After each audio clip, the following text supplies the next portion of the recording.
2022 के मेरे live broadcast में यूट्यूब पे सबका स्वागत करता हूँ। हाँ, 14 अगस्त आज इस अखंड भारत के 3 टुकड़े हुए थे। एक बना पूर्व पाकिस्तान, एक बना पश्चिमी पाकिस्तान और एक बना भारत।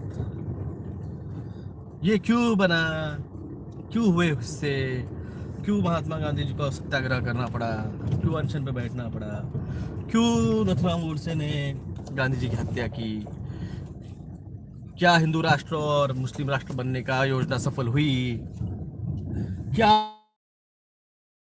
इसमें नेहरू जी का स्वार्थ था, क्या इसमें जिन्ना जी कहना पड़ेगा, बैरिस्टर थे तो जिन्ना का स्वार्थ था, निकल जाता है फ्लो में, जिन्ना का स्वार्थ था क्योंकि थे वो भी क्रांतिकारी, भारत स्वतंत्र पूर्व भारत के वो भी क्रांतिकारी थे, वो भी कांग्रेस पार्टी के मेंबर थे जिन्ना। कल अगर पाकिस्तान आ गया भारत में, अखंड भारत बन गया तो फिर क्या कहोगे? जो क्रांतिकारियों ने भारत के लिए कांग्रेस में रहते हुए, या फिर भगत सिंह जी जो पाकिस्तान में लाहौर में पैदा हुए थे, तो हमको भी तो कहते हैं भले वो पाकिस्तान के पैदा थे पर भारत के स्वतंत्र के लिए लड़े थे। जो है ये सब कल्ट है भाई साहब, पहले बोल देता हूँ, ये सब कल्ट है। 14 अगस्त और 15 अगस्त तो 1947 को सिर्फ 3 राष्ट्र नहीं बने थे, पूर्व पाकिस्तान, पश्चिमी पाकिस्तान और भारत नहीं, उसमें और एक राष्ट्र बना था जिसका नाम था इजराइल। सारे के सारे ये जो था, ये सारा गेम प्लान ज़ायोनिस्ट का था। क्यों? क्योंकि न्यू वर्ल्ड ऑर्डर इस्टेब्लिश करने की थी।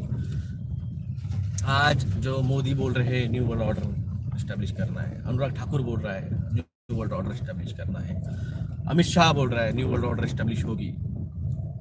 ये अभी अभी आए हुए गिने चुने दिनों से, इनको जब सत्ता में बिठाया गया, इनको जब 1983 से ट्रेनिंग दी गई मोदी को, कहाँ पे ट्रेनिंग दी जाके देख लीजिए।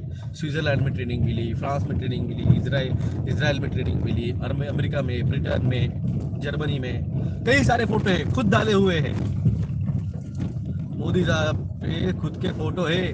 अकेले मोदी साहब नहीं थे जो भारत के प्राइम मिनिस्टर बनने का को प्रोजेक्टेड किया गया था, उनके जैसे और थे, एक लेडीज थी और एक जेंट्स था, समीर जोशी नाम का, जो गुजरात के 2018 के चुनाव के टाइम पे सेक्रेटरी थे। यकीन नहीं आ रहा होगा जो भी यहाँ पे गुजरात थे उनको याद होगा 2018 के लोकसभा के चुनाव के टाइम जोशी, इन दोनों के बीच में एक पोस्टर वॉर चालू हो गया था जिसमें मध्यस्थी करनी पड़ी थी अमित शाह को।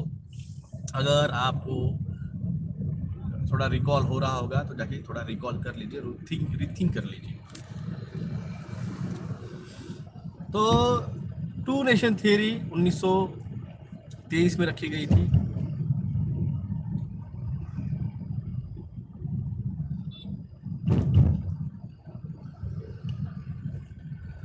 उन्नीस में जब फर्स्ट वर्ल्ड वॉर चालू हुआ था तभी ये न्यू वर्ल्ड ऑर्डर इस्टेब्लिश बनने का गेम प्लान स्टार्ट हो गया था। मगर क्या था, तब बहुत से कंट्रीज ब्रिटेन के अंदर थे सत्ता में, तो इसलिए वो हो नहीं पाया। और हम जो थे वो सेकंड इंडस्ट्रियल रिवॉल्यूशन में चल रहे थे, इलेक्ट्रिसिटी पूरी तरह से आई नहीं थी, सिर्फ और सिर्फ जो था वो स्टीम एनर्जी का यूज़ किया जा रहा था, तो इसकी वजह से वो रिवॉल्यूशन जो था, इंडस्ट्रियल रिवॉल्यूशन, उसमें कैपेबल नहीं था आप वो चीज़ फोर्थ इंडस्ट्रियल रिवॉल्यूशन कर पाएंगे, तो इसलिए फिर वो डिले हो गया। फिर वो गया 1936 में सेकंड वर्ल्ड वॉर के टाइम पे, वो हुआ सेकंड वर्ल्ड वॉर में हुआ। इन्होंने जिस तरह से आज यूक्रेन को फंडिंग करके वॉर चलवाया, जिस तरह से आज ताइवान को हथियार और असला बारूद देके वॉर चलवा रहे हैं। अगर आपको एक आज की न्यूज़ बोलता हूँ, हॉट न्यूज़ है, साउथ कोरिया के एयर फोर्स की जो ये है मिलिट्री प्लेन्स, वो भारत में उतारे गए हैं। ये आज का हॉट न्यूज़ बोलता हूँ मैं आपको। तो ये मैं आपको पहले ही बताया है कि जैसे ही ये ताइवान का ड्रामा, ये ड्रामा सब, एवरीथिंग इज ड्रामा, इस ड्रामा, ये प्ले है, ये प्ले नाटक का प्ले चल रहा है, और इसमें हर कंट्री अपना अपना रोल प्ले कर रही है उस न्यू वर्ल्ड ऑर्डर का जो एंड गेम प्लान है वो इस्टेब्लिश करने के लिए। ये उनकी सोच है, ये फ्री मेसनरी कबाल की सोच है कि वो कर लेंगे, भाई साहब, जब आप कोई गेम खेलते हो, जब चेस का गेम खेल रहे हो तो सामने अपोनेंट भी रहता है। कब्बाल को लग रहा है इनका अपोनेंट कोई नहीं है, हम ही हैं, हम ही हैं, लगने दो। और इसीलिए ये जो पॉलिटिशियन है, इनको लग रहा है ये कबाल ही सब कुछ है। कोई जाके मेरे वीडियो जरा थोड़ा सा मोदी साहब को, अमित शाह को, हाँ?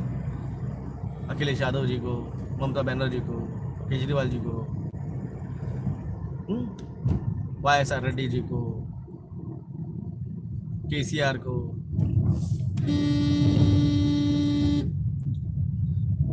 नीतीश कुमार को जरा दिखा दो। तुम सोच रहे हो कि तुम्हारी नियुक्ति कबाल करेगा। भाई साहब, टाइम चला गया है, कबाल के हाथ का कंट्रोल का टाइम चला गया है। 28 अगस्त को इतनी बड़ी उलथा पुलत हो जाएगी तुम्हारे इस ओल्ड वर्ल्ड ऑर्डर में कि तुम न्यू वर्ल्ड ऑर्डर बनाने का सोचना भी छोड़ दोगे। अब हमारे वीडियो चुरा के कई सारे यूट्यूबर जिनके अच्छे सारे खासे सब्सक्राइबर है, अब वो वीडियो डालेंगे। अरे चुरा लो, जब हम आएंगे, आने वाले तो हम ही हैं। जब हम आएंगे सालों तुम्हारे चैनल ही नहीं रहने वाले। टेंशन मत लो, जो चुराना है चुरा लो। जो चुराना है आज चुरा लो, कंटेंट जो चुराना है चुरा लो। अगले 4 से 5 महीने बाद तुम्हारे चैनल ही नहीं रहने वाले। मेन स्ट्रीम मीडिया, आज तक, ABP माझा, TV9, सुदर्शन चैनल, लिख के ले ले, ये लिख के ले। साले तुम्हारे एडिटर, चीफ एडिटर्स को और तुम्हारे मालिकों को नहीं, मेन मीडिया जो अपना रहेगा दूरदर्शन और जो हमारा यूट्यूब चैनल वही रहेगा, तुम्हारे नहीं रहेंगे। टेंशन मतलब, वो भी कुछ दिनों के लिए रखेंगे हम हमारे यूट्यूब, बाद में वो भी डिलीट कर जाएंगे। एक अलग ब्रॉडकास्टिंग प्लेटफॉर्म आएगा, एक अलग ब्रॉडकास्टिंग प्लेटफॉर्म रहेगा।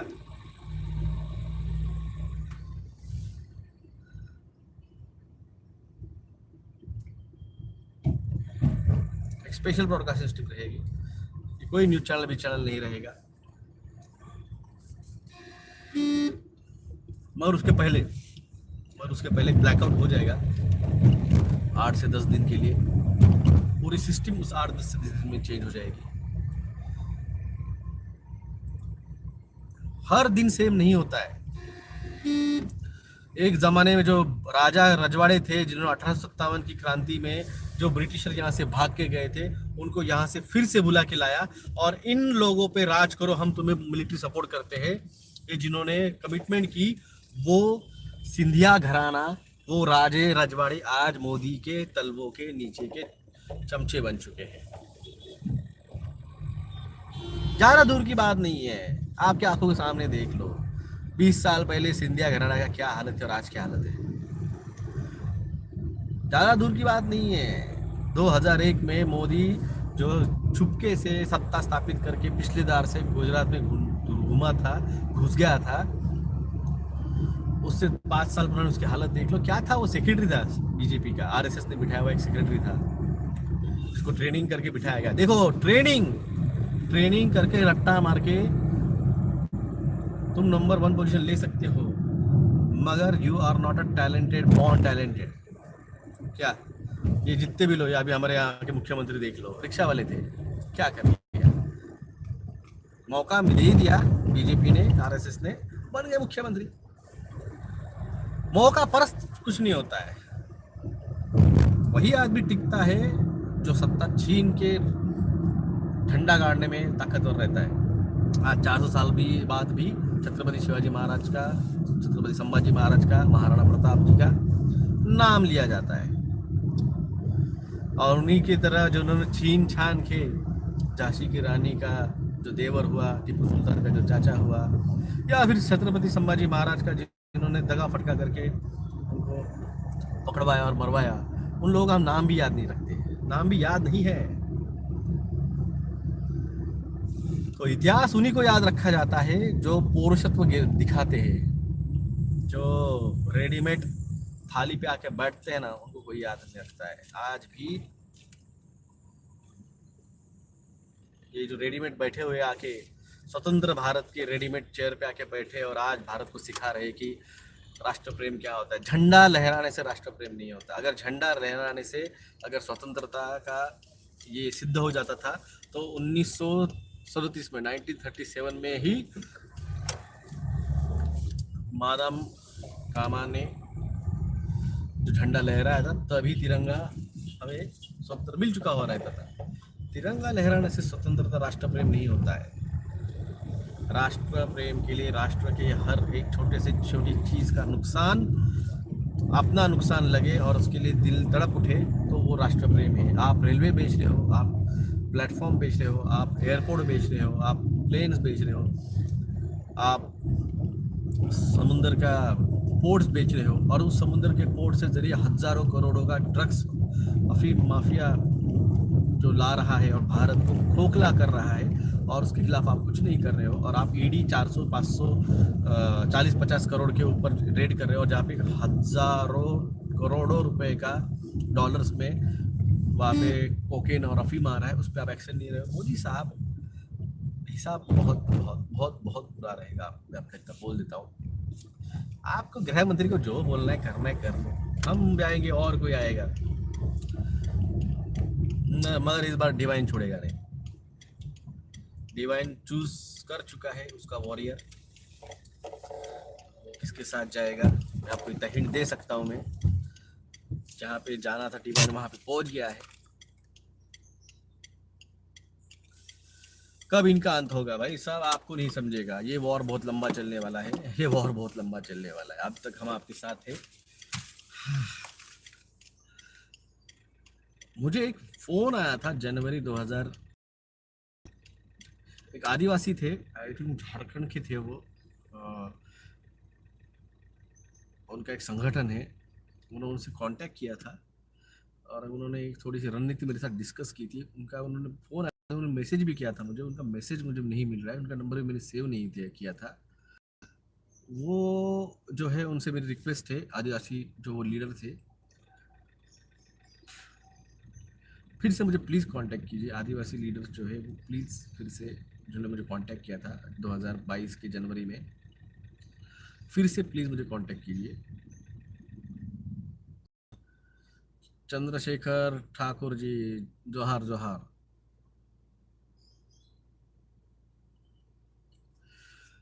देखिए, हर किसी का वक्त सेम नहीं होता है, हर किसी का वक्त सेम नहीं होता है। Every dog has its own day. हर कुत्ते के दिन आते हैं। तो तुम्हारे आज चल रहे हैं राकेश झुंझुनवाला पास्ट अवे, राकेश परमार जी ने लिखा। ये बात सच है क्या? राकेश झुंझुनवाला अगर मर गया है भाई साहब, एक कबाल का पपेट चला गया। बस मैंने कहा डिवाइन अपना खेल चालू कर चुका है, अब इनका हिसाब लेना चालू हो चुका है। अब तो यकीन आ गया होगा, हिसाब लेना चालू हो चुका है। डिवाइन ने डिवाइन ने उसका खेल चालू कर दिया है। अब इन कुत्तों के बहुत बुरे बुरे हाल, बहुत बुरा हाल मारा कीजिए। ये झुनझुन वाला साला फटने की नौबत पे आ गया था, चलने नहीं आ रहा था, व्हील चेयर पे बैठा हुआ था। क्या कितना करोड़ ले गया अपने साथ? हाँ? उसके लाश को कितने जेबे थे जितने भर भर के लेके गया? हाँ? तो ये सब होगा। ये ने कहा ना, हिसाब तो होगा, बहुत बुरा होगा। कुछ हम आने के पहले हो जाएगा, कुछ हम आने के पहले हो जाएगा और वो बहुत नसीबवान रहेंगे जो हम आने के पहले उनका नसीब से वो मर जाएंगे। अगर हम आने के बाद अगर वो हिसाब लेंगे ना, तो भाई गरुड़ पुराण में और जो वेदों में लिखी गई शिक्षा है ना, वो लिटरली इनको नरक यातना यहाँ पे देंगे हम, जिन्होंने देश को बर्बाद किया है। क्योंकि आने वाला भी तो वेद पूरा वेदोक्त नॉलेजेबल है। तो इसलिए जो लोग आज अपने घरों पे तिरंगा लहरा रहे हैं, ये सब पैदल लोग हैं। जिन जिसके घर पे तिरंगा लगा है, समझ लेना ये लोग अगले भविष्य के जो थर्ड डायमेंशन में से फिफ्थ डायमेंशन में जाने वाले हैं। वो वो अब यहाँ पे रहने नहीं वाले हैं, वो अब यहाँ पे नहीं रहने वाले, यानी वो फिफ्थ डायमेंशन में नहीं रहने वाले हैं। उनका फिफ्थ डायमेंशन में कोई रोल जी, क्योंकि वो दिमाग के पैदल है। और ऐसे लोगों को सतयुग में कोई रोल नहीं है। जिन लोगों को अंगूठा पकड़ के, उनका हाथ पकड़ के चलना सिखाना है, ऐसे गधों को फोर्थ फिफ्थ डायमेंशन में कोई जगह नहीं है। वहाँ पे ओनली टैलेंटेड स्मार्ट पीपल लोग रहने वाले हैं, क्योंकि जो चलने वाला है वो इंटर गैलेक्टिक और इंटर प्लानिटरी बिजनेस चलने वाला है। तो इन गधों को कौन लेके चलेगा? बहुत लोगों ने लहरा है तिरंगा, करीना जी, वही तो मैं कह रहा हूँ। बहुत लोग, यानी 100 करोड़ लोग निपटने वाले हैं। मेरे यहाँ भाड़े करों ने लगा दिया तिरंगा, ठीक है, उसने लगाया, उसका नसीब है वो। चैतन्य जी, ऐसा नहीं कि उसने आपके घर पे लगा, मतलब जिन्होंने दिल से लगाया है वो, उन चूतियों की बात कर रहा हूँ मैं। क्योंकि ये गधे हैं, इन्होंने थाली टाली पीटी थी। ये वही है जिन्होंने थाली टाली पीटी थी। और ये अगर मजबूरी में लगा रहे तो फिर मजबूरी में कुछ नहीं हो सकता है। मजबूरी में मजबूरी का नाम महात्मा गांधी, फिर गोली लग जाती है। वहां पे कुछ नहीं कर सकते हम।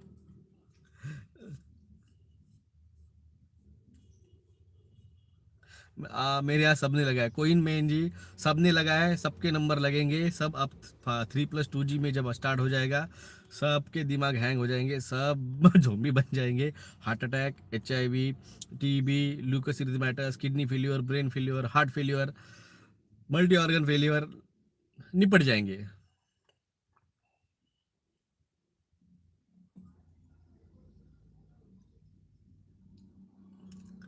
तो सभी से धन्यवाद, और स्टे ट्यून, कनेक्टेड रहिए। आने वाला समय, टेक्टोनिक प्लेट्स मूवमेंट स्टार्ट हो चुकी है।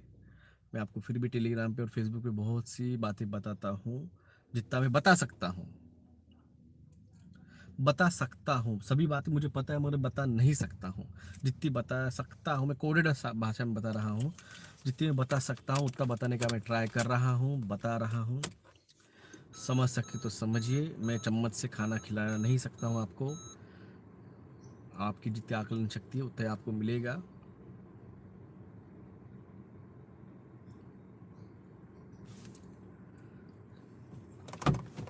तो